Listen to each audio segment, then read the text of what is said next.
Hey guys, I'm Kent and welcome back to my 1974 Honda CT70 build. The frame and some of the main components are with the powder coater right now getting colored, but I wanted to bring you guys up to speed on some of the steps that I've taken ahead of getting it to the shop to get that final color on. While I'm still not exactly sure what I'm going to do with this project, my short-term objective is to get it to be a roller so that I can start working on different engine configurations. I may run with the 1974 engine that came with the bike. I may go with a Lifen engine. I'm still trying to figure out what the actual purpose of this is going to be. My wife is still learning to ride a motorcycle, so I thought it'd be great if I could put the Lifen with the 1-down, 3-up transmission so that she could really get used to riding that type of bike. But I may try to make this a full restore. Again, not sure. Either way, I figure if I get it to be a rolling chassis first, then I can start working with the different engines to figure out what works best and what path I ultimately take on this build. So let me show you what the frame looked like after I got it sandblasted and some of the steps I've taken to get us here. Alright, I've got the frame back from the powder coater, and this frame turned out to be in great shape. All of the areas that usually get rust, like this area down here on the base of the frame, as well as this section right here, is usually riddled with rust spots after a strong sandblasting, but in this case everything looks good. So I'm excited about the overall quality of the frame. There's just 3 things that I need to focus on. One being this little nub here, you can see is canted down pretty badly, so I'm gonna have to bang this up this way to have it parallel with the rear brake bar. And actually I'm not sure what this little nub does. It's not on the 1969 or 70 bike, but in diagrams I can't see what this is actually for. So anyway, I'll go ahead and get this straightened out, but it remains to be seen what it even does. The left shock tower peg here is also canted this direction, so I need to bang it to make it parallel with the other one. Actually, almost all of the CT70s I've done, I've seen a little bit of misalignment with these, and the rubber hammer gets that righted pretty easily. And then the biggest problem is the fact that this doesn't have a steering stop. I didn't realize it when I bought the bike or took it apart, but the fact that that's missing is a problem. And actually this is the first frame that I've had that didn't have the steering stop, so this will be my first attempt to repair it. There's a couple things that I need to do before I get a new stop on though. One is there's a bunch of welding along here that keeps it from being smooth, so I'm gonna have to sand this out so that it's nice and flush. And the other problem you can see here is that it's definitely out of round. It doesn't seem like the race is impacted. The race, which is a stronger steel inside here, seems to be in good shape, so it's just this outer housing that I'll need to get more round. It won't have to be perfect because the bearings aren't sitting on that portion, but it'll have to be in good shape to make the steering stop fit well.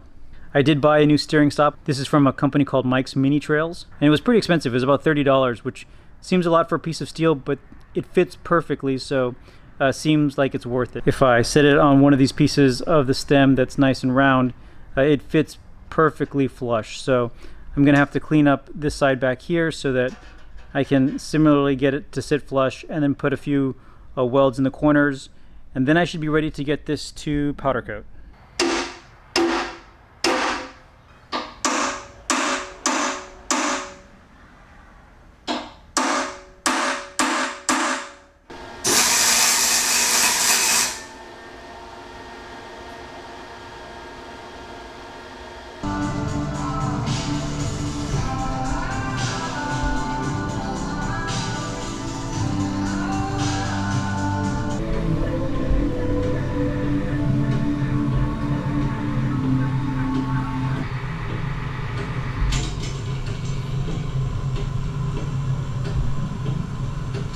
So I know very little about metalworking, but I'm going to try to shape out these ears a bit. They're in pretty good shape, but there's a big dent here and a dent here. So I just have a metal rod. This is actually the safety bar from my Harbor Freight motorcycle lift that I'm going to use to put this against and just try to bang these out. Otherwise, the rust is pretty limited, and I may be able to polish this out enough that it looks pretty good. So if I can just get rid of these dents here, I'll be in good shape.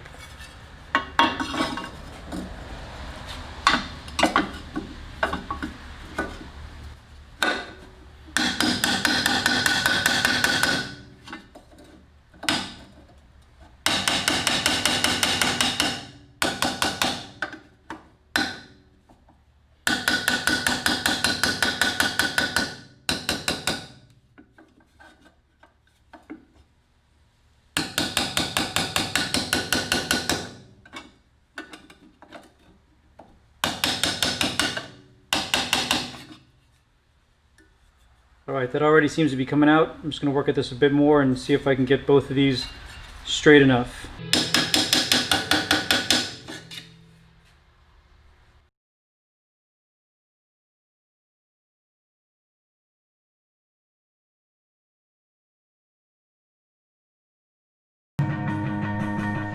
All right, so I want to clean up this rear wheel. The only problem with the rim is that on one side there's a dent here. The other side actually looks pretty good, and overall this wheel is in really good shape.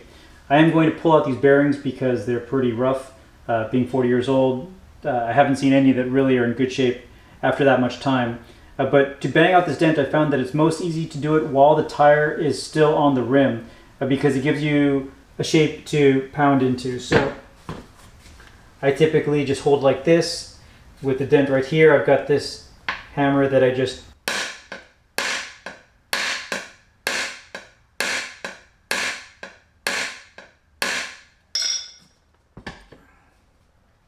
and that's already starting to take shape, but the curvature of the tire also helps me make sure that I'm staying in a nice circular shape as I bang that out. So I'm going to finish straightening this out. Fortunately, this tire is free from the rim itself, so unlike other times when I've had to actually grind the wheel off because of the steel bead, I should be able to just unbolt these two halves and separate them, clean them up, and I'm just going to use a silver spray paint.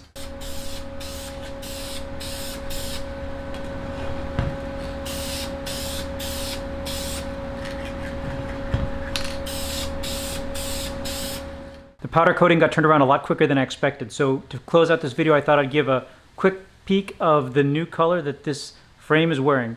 This powder is called Illusion Orange. I think it looks pretty close to the Candy Topaz Orange. It actually changes in color quite a bit depending on the angle and the light, but it's an awesome color with a very deep candy finish, and this may be my favorite color that I've put on one of these CT70s so far. So thank you everybody for following this build. I hope everybody has a happy and safe Thanksgiving. Stay tuned for more videos.